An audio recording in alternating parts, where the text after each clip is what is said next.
رسول اللہ وسلم علیک یا حبیب اللہ۔ حضرات گرامی، سال کے 12 مہینوں میں سے کچھ ماہ اور ان مہینوں میں سے کچھ دن اور کچھ راتیں متبرک ہیں۔ اللہ تبارک و تعالیٰ نے ان مہینوں، دنوں اور راتوں کو فضیلت اور مرتبت سے ہمکنار فرمایا ہے۔ ان کا بیان خود اللہ تبارک و تعالیٰ نے قرآن مجید میں یا اس کے حبیب صلی اللہ علیہ وسلم نے حدیث مبارکہ میں بیان فرمایا ہے۔ کچھ مہینے اور دن اپنا علیحدہ درجہ رکھتے ہیں، جیسا کہ نبی صلی اللہ علیہ وسلم مبارک نے ارشاد فرمایا کہ شعبان کو باقی مہینوں پر اس طرح فضیلت حاصل ہے جیسے مجھے تمام انبیاء نے۔ اور رمضان مبارک کے متعلق آپ صلی اللہ علیہ وسلم مبارک نے ارشاد فرمایا کہ جیسے حضرت یعقوب علیہ السلام کو اپنے 12 بیٹوں میں سے سب سے زیادہ پیار حضرت یوسف علیہ السلام کے ساتھ تھا، اسی طرح رمضان کے ساتھ 12 مہینوں میں اللہ تعالیٰ کو زیادہ پیار ہے۔ اسی طرح اگر آپ قرآن پاک کا مطالعہ کریں تو اللہ تبارک و تعالیٰ نے قرآن مجید میں بعض مہینوں کا مرتبہ بیان فرمایا ہے، جیسا کہ اللہ تبارک و تعالیٰ ارشاد فرماتا ہے شہر رمضان الذی انزل فیہ القرآن، کہ رمضان کا مہینہ وہ ہے کہ جس میں قرآن نازل فرمایا گیا۔ دوسرے مقام پر حج کے مہینوں کا ذکر فرمایا۔ اللہ تعالیٰ فرماتا ہے الحج اشہر معلومات، حج کے یہ مہینے مقرر ہیں۔ اب آپ اندازہ فرمائیں کہ جن مبارک مہینوں میں حج کرنے کا حکم دیا گیا ہے ان مہینوں کی کیا فضیلت اور مرتبت ہوگی۔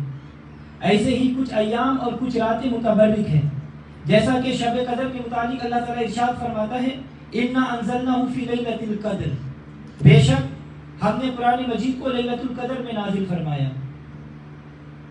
اور اس نزول قرآن کی رات کا مرتبہ اور مقام کیا ہے؟ اللہ تعالیٰ فرماتا ہے لیلۃ القدر خیر من الف شہر، کہ لیلۃ القدر 1000 مہینوں کی عبادت سے بہتر ہے۔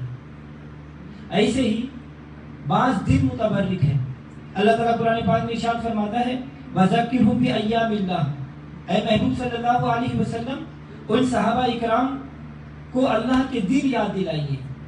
اور مفسرین کرام تفاسیر میں یہ موجود ہے کہ یہ دن وہ دن ہے کہ جن میں اللہ تبارک و تعالیٰ نے اپنے بندوں پر انعامات فرمائے ہیں۔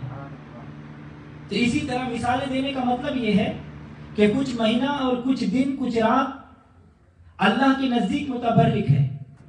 تو شعبان کی یہ خصوصیت ہے کہ اس کے متعلق نبی پاک صلی اللہ علیہ وسلم مبارک نے ارشاد فرمایا کہ یہ میرا مہینہ ہے، الشعبان شہری، اس لیے اس کو شہر حبیب الرحمن بھی کہا جاتا ہے، کیونکہ یہ بالخصوص حضور صلی اللہ علیہ وسلم سے منسوب ہے۔ آپ صلی اللہ علیہ وسلم مبارک نے ارشاد فرمایا کہ رجب اللہ کا مہینہ، رمضان میری امت کا مہینہ اور شعبان میرا مہینہ ہے۔ اور آپ صلی اللہ علیہ وسلم مبارک نے ارشاد فرمایا رجب شہر اللہ و شعبان شہری و رمضان شہر الامتی، رجب اللہ کا مہینہ، شعبان میرا اور رمضان میری امت کا مہینہ ہے۔ تو جس نے شعبان کا احترام کیا گویا اس نے میرا احترام کیا۔ تو حضرات گرامی اب اندازہ لگائیے کہ جس چیز کی نسبت نبی پاک صلی اللہ علیہ وسلم سے ہو جائے وہ چیز ساری کائنات کی اشیاء سے ممتاز ہو جاتی ہے، عظمت اور شان والی اور نرالی ہو جاتی ہے۔ جیسا کہ قرآن مجید میں اس کی مثالیں موجود ہیں کہ جو چیز حضور صلی اللہ علیہ وسلم سے منسوب ہو گئی وہ عظمت اور نرالی والی ہو گئی۔ آپ صلی اللہ علیہ وسلم سے شہر مکہ کی نسبت ہوئی تو اللہ تعالیٰ نے فرمایا لا اقسم بهذا البلد وانت حل بهذا البلد، میں قسم کھاتا ہوں شہر مکہ کی حالانکہ آپ اس میں بس رہے ہیں۔ تو حضرات گرامی اس آیت کریمہ میں جو لفظ واو ہے نا، واو یہ عاشقوں کی جان ہے، یہ واو حالیہ ہے۔ مطلب یہ ہے کہ میں شہر مکہ کی قسم نہیں اٹھاتا، مگر یہ کیسے ہو سکتا ہے کہ اے محبوب تو اس شہر میں موجود ہو اور میں قسم نہ اٹھاؤں؟ اللہ اکبر۔ اسی لیے سرکار اعلیٰ حضرت عظیم البرکت مجدد دین و ملت شاہ احمد رضا خان فاضل بریلوی رحمۃ اللہ علیہ فرماتے ہیں وہ خدا نے ہے مرتبہ تجھ کو دیا، نہ کسی کو ملے نہ کسی کو ملا، کہ کلام مجید نے کھائی شاہ تیرے شہر و کلام و بقا کی قسم۔ تو واو حالیہ ہے، مطلب یہ ہے کہ اگر صرف اس شہر میں تیری آمد نہ ہوتی تو میں قسم نہیں اٹھاتا، حالانکہ یہاں میری نشانیاں صفا مروہ بھی موجود ہے، آب زمزم کا کنواں بھی موجود ہے، حتیم اور رکن یمنی بھی موجود ہے، حجر اسود مقام ابراہیم موجود ہے، میدان رحمت موجود ہے، عرفات مزدلفہ مینا کے میدان بھی موجود ہے، یہ سب کچھ موجود ہے، مگر قسم کی وجہ صفا مروہ نہیں، قسم کی وجہ آب زمزم کا کنواں نہیں، قسم کی وجہ حتیم نہیں، قسم کی وجہ رکن یمنی نہیں، قسم کی وجہ حجر اسود نہیں، قسم کی وجہ مقام ابراہیم نہیں، قسم کی وجہ میزاب رحمت نہیں، قسم کی وجہ عرفات مزدلفہ مینا نہیں، بلکہ قسم کی وجہ تیرے قدموں کی نسبت ہے، تیرے قدم سر زمین مکہ پر لگے، تو اے محبوب ہم نے قسم اٹھا لی کہ کلام مجید نے کھائی شاہ تیرے شہر و کلام و بقا کی قسم۔ اور اگر صرف اور اگرچہ میرا گھر بیت اللہ کعبۃ اللہ بھی مکہ میں ہی ہے، مگر مجھے غرض تجھ سے ہے، وَأَنْتَ حِلٌّ بِهَذَا الْبَلَدِ، اگر تو نہ ہوتا تو میں کعبہ بھی نہیں بناتا، اور سب کچھ تیری وجہ سے بنایا کہ کلام مجید نے کھائی شاہ تیرے شہر و کلام و بقا کی قسم۔ تو حضرات گرامی صرف شہر کی قسم نہیں اٹھائی، بلکہ آپ قرآن پاک کا مطالعہ کریں تو پتہ چلے گا۔ اللہ تبارک و تعالیٰ قرآن پاک میں ارشاد فرماتا ہے وَالتِّينِ وَالزَّيْتُونِ وَطُورِ سِينٍ وَهَذَا الْبَلَدِ الْأَمِينِ، کہ قسم ہے انجیر اور زیتون کی قسم، طور سینا کی قسم، اور امن والے شہر کی قسم، مجھے انجیر کی قسم، مجھے فگ کی قسم، اور زیتون تیل کی قسم، اولیو آئل کی قسم۔ یا اللہ کیا انجیر پھل بڑی لمبی ہے؟ کیا اس کا ذائقہ بہت اچھا ہے؟ یا اللہ ہم نے تو سنا ہے کہ آم پھلوں کا بادشاہ ہے، اے مولا تو نے آم کی قسم کیوں نہیں اٹھائی؟ اس طرح بڑے بڑے خوشبودار تیل موجود ہیں، تو نے ان کی قسم کیوں نہیں اٹھائی؟ اللہ تعالیٰ نے فرمایا کہ میں خوشبو کو نہیں دیکھتا، میں محبوب کی زلفوں کو دیکھتا ہوں، میں پھل کو نہیں دیکھتا، میں ذائقہ نہیں دیکھتا، میں اپنے محبوب کے لبوں کو دیکھتا ہوں۔ فگ انجیر میرے محبوب کے لبوں پر لگا، تیل میرے محبوب کے اولیو آئل میرے محبوب کے زلفوں پر لگا، تو میں نے اس کی قسم اٹھا لی کہ کلام مجید نے کہا شاہ تیرے شہر و کلام و بقا کی قسم، وہ خدا نے ہے مرتبہ تجھ کو دیا، نہ کسی کو ملے نہ کسی کو ملا، کہ کلام مجید نے کہا شاہ تیرے شہر و کلام و بقا کی قسم۔ حضرات گرامی کہیں اللہ تعالیٰ فرماتا ہے لعمرک محبوب تیری عمر کی قسم، کہیں اللہ تعالیٰ فرماتا ہے وکیلہ اے محبوب تیری گفتگو کی قسم، کہیں اللہ تعالیٰ فرماتا ہے نون والقلم نون والے ہونٹوں کی قسم اور قلم والی زلفوں کی قسم، کہ کلام مجید نے کھائی شاہ تیرے شہر و کلام و بقا کی قسم۔ تو حضرات گرامی میں عرض کر رہا تھا کہ جو چیز حضور صلی اللہ علیہ وسلم سے منسوب ہو گئی وہ نرالی اور عظمت والی ہو گئی۔ توجہ چاہوں گا، اللہ تبارک و تعالیٰ قرآن پاک میں ارشاد فرماتا ہے یا نساء النبی لستن کاحد من النساء، کہ اے نبی کی ازواج مطہرات تم نہیں ہو دوسری عورتوں سے کسی عورتوں کی طرح، یہ بے مثال بیویاں ہیں کیونکہ میرے محبوب سے منسوب ہے، اور کائنات کی کوئی عورت کسی قبیلہ کسی شہر کسی ملک کی ان محبوب سے منسوب عورتوں کی طرح نہیں، کیوں کہ کلام مجید نے کہا شاہ تیرے شہر و کلام و بقا کی قسم۔ اور بے نسبت مولوی نہ معلوم کس جہنم میں جائیں گے، نسبت والے جانور بھی جنت میں جائیں گے۔ ارے وہ مچھلی جس کے پیٹ میں یونس علیہ السلام کچھ عرصہ رہے وہ جنت میں جائے گی، وہ اونٹ جس پر حضور صلی اللہ علیہ وسلم نے سواری کی وہ جنت میں جائے گا، وہ دلدل جس میں حضرت علی رضی اللہ تعالیٰ عنہ سوار ہوئے وہ جنت میں جائے گا، وہ چوٹی جو سلیمان علیہ السلام سے منسوب ہے وہ جنتی ہے، وہ ہدہد جو ملکہ بلقیس سے منسوب ہے وہ جنتی ہے، وہ مینڈا جسے حضرت ابراہیم خلیل اللہ علیہ السلام نے ذبح فرمایا وہ جنتی ہے، اور وہ کتا جو اصحاب کہف کے پیچھے پیچھے آ گیا وہ جنت میں جائے گا۔ یہ سب جانور اچھی نسبت کے باعث جنتی ہے، اسی نسبت کی وجہ سے ماہ شعبان معظم اور معظم ہے۔ فرمایا شعبان میرا مہینہ ہے، محمد سے محبت بڑی چیز ہے، محمد سے نسبت بڑی چیز ہے، خدا دے یہ دولت بڑی چیز ہے۔ تو حضرات گرامی شعبان اس لیے بھی معظم ہے کہ اس کے پڑوسی بھی بڑے عظیم ہیں۔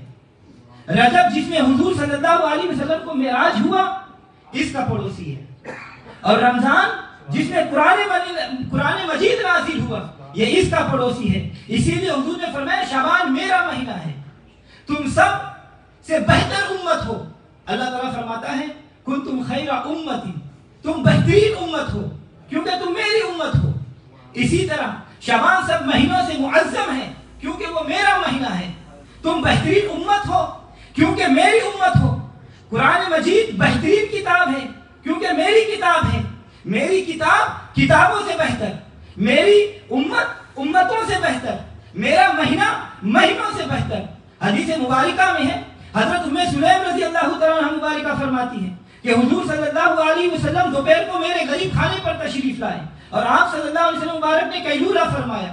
حضور صلی اللہ علیہ وسلم کو سوتے ہوئے پسینہ آیا اور میں نے وہ پسینہ ایک شیشی میں جمع کیا۔ حضور صلی اللہ علیہ وسلم بیدار ہو کر پوچھا کہ اے ام سلیم اس کے ساتھ کیا کرو گی؟ تو حضرت ام سلیم نے عرض کیا یا رسول اللہ صلی اللہ علیہ وسلم میں اس پسینے کو عطر میں ملا کر اچھی خوشبو تیار کروں گی۔ میرا پسینہ تمام عطروں سے بہتر، میرا مہینہ تمام مہینوں سے بہتر۔ محمد سے نسبت بڑی چیز ہے، محمد سے نسبت بڑی چیز ہے، خدا دے یہ دولت بڑی چیز ہے۔ تو حضرات گرامی اسی طرح اس مہینہ میں وہ رات ہے جس کے متعلق اللہ تعالیٰ ارشاد فرماتا ہے قرآن پاک میں اِنَّا أَنزَلْنَاهُ فِي لَيْلَةٍ مُبَارَكَةٍ إِنَّا كُنَّا مُنذِرِينَ فِيهَا يُفْرَقُ كُلُّ أَمْرٍ حَكِيمٍ۔ بے شک ہم نے اتارا ہے اسی قرآن مجید کو ایک بابرکت رات میں، اور ہماری یہ شان ہے کہ ہم بروقت خبردار کر دیا کرتے ہیں۔ اسی رات میں فیصلہ کیا جاتا ہے ہر اہم کام کا، اور یہی رات جسے شب برات کہتے ہیں کیونکہ اس میں ہر کسی کی برات کا فیصلہ ہوتا ہے۔ اور لیلۃ المبارکہ جس میں قرآن مجید نازل ہوا وہ شب قدر ہے کیونکہ اللہ تبارک و تعالیٰ ارشاد فرماتا ہے اِنَّا أَنزَلْنَاهُ فِي لَيْلَةِ الْقَدْرِ، بے شک ہم نے اسے نازل کیا لیلۃ القدر میں، اور ہر حکمت والے فیصلہ کی یہی رات ہے۔ حضور صلی اللہ علیہ وسلم مبارک نے ارشاد فرمایا کہ جب شعبان کی 15ویں ہو تو جاگا کرو اور اس کے دن میں روزہ رکھا کرو۔ جب سورج غروب ہوتا ہے اس وقت سے اللہ تبارک و تعالیٰ اپنی شان کے مطابق آسمان دنیا پر نزول فرماتا ہے اور اعلان فرماتا ہے کہ ہے کوئی مغفرت طلب کرنے والا تھا کہ میں اس کو بخش دوں، ہے کوئی رزق طلب کرنے والا کہ میں اس کو رزق دے دوں، ہے کوئی مصیبت زدہ کہ اس کو میں نجات دے دوں۔ یہ اعلان طلوع فجر تک اللہ تعالیٰ فرماتا رہتا ہے۔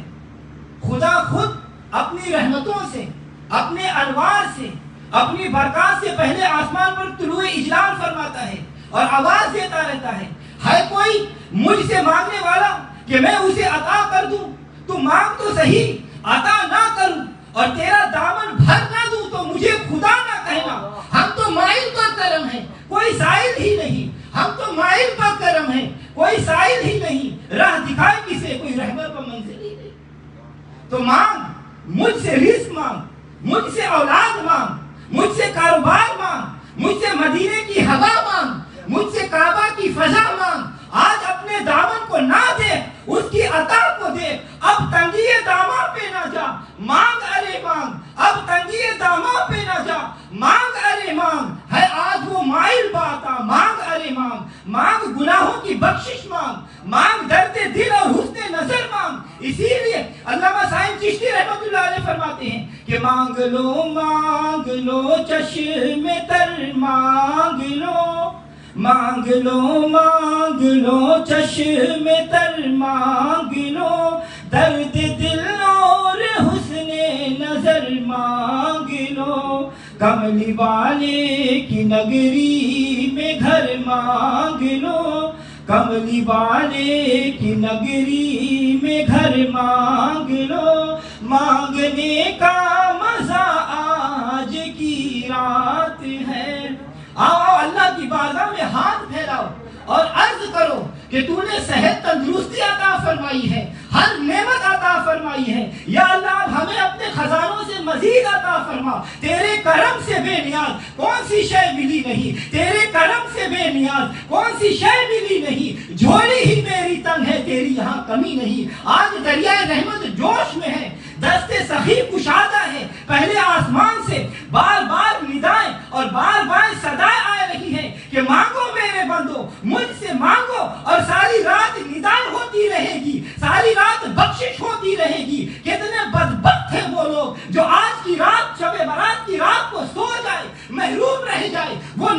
میں ساری رات گزار دے، شراب پینے میں ساری رات گزار دے اور اس کے غضب کو دعوت دے، اور وہ رحمت کی بارش فرما رہا ہے اور ہم اس کے غضب کو دعوت دے رہے ہیں، مگر وہ پھر بھی کریم ہے۔ میرا اللہ بھی کریم، اس کا محمد بھی کریم، میرا اللہ بھی کریم، اس کا محمد بھی کریم، دو کریموں میں گنہگار کی بن آئی ہے۔ حضرات گرامی وہ کیسا کریم ہے؟ اللہ تعالیٰ فرماتا ہے وَرَحْمَتِ وَسِعَتْ كُلَّ شَيْءٍ، کہ میری رحمت ہر شے سے وسیع ہے۔ حضرات گرامی کل شے کا حدود اربع کیا ہے؟ شے کسے کہتے ہیں؟ معلوم کیجئے تاکہ پھر اس کی وسعت کو سامنے رکھ کر وسعت رحمت کا مشاہدہ کیا جا سکے۔ شے کے مفہوم میں ہر وہ چیز شامل ہے جسے اللہ تعالیٰ نے کن کہہ کر پیدا فرمایا۔ اللہ تعالیٰ فرماتا ہے اذا اراد شیئا یقول له کن فیکون، جب وہ کسی شے کا ارادہ فرماتا ہے تو اسے کن فرماتا ہے، وہ ہو جاتی ہے۔ وہ ساری کائنات اور اس کی تمام چیزیں اس کے امر کن کا ظہور ہے۔ تو پتا چلا کہ ساری 14 طبق کی کائنات اپنی وسعت میں اس کی رحمت سے کم ہے اور اس کی رحمت اس سے وسیع ہے۔ ساری مخلوق کے گناہ ایک طرف، اس کی رحمت کا ایک قطرہ ایک طرف۔ رحمت دا دریا الہی ہر دم وحدہ تیرا، رحمت دا دریا الہی ہر دم وحدہ تیرا، جے ایک قطرہ مینو بخشے کر بن جاندہ۔ تو حضرات اکرامی وہ ایسا کریم کی بارگاہ ہے کہ جس کے خزانے ختم نہیں ہوتے، کبھی ختم نہ ہو سکے گی۔ اس کی بخشش روز ازل سے جاری ہے اور روز ابد تک جاری رہے گا۔ کائنات ختم ہو جائے گی، اس کی رحمت پھر بھی جاری رہے گی۔ جھولی ہی میری تنگ ہے، تیری یہاں کمی نہیں، اور تجھ سے تجھی کو مانگ کر مانگ لی ساری کائنات، تجھ سے تجھی کو مانگ کر مانگ لی ساری کائنات۔ مجھ سا کوئی گدا نہیں ہے، تجھ سا کوئی سخی نہیں، سب گداؤں سے بڑا گدا میں ہوں، سب سخیوں سے بڑا سخی تو ہے۔ میں بڑا گنہگار، تو بڑا بخشنہار، مجھ سا کوئی گدا نہیں، تجھ سا کوئی سخی نہیں۔ گنہگار ہوں، سیاہکار ہوں، بدکار ہوں، بد افعال ہوں، کبھی نیکی کا کام نہیں کیا، آنکھ نے کبھی نیکی نہیں دیکھی، کان نے کبھی نیکی نہیں سنی، زبان نے کبھی نیکی نہ بولی، ہاتھ نے کبھی نیکی نہ کی، پاؤں نے کبھی نیکی نہ کی، مگر تو لجپال ہے مولا۔ اگر میں سب سے بڑا سیاہکار ہوں، اگر میں سب سے بڑا گنہگار ہوں، تو یا اللہ تو سب سے بڑا سخی ہے۔ اے اللہ اگر مجھ سے گناہ نہیں ہوتا تو تیری بخشش کس کے لیے ہوتی؟ مجھ سا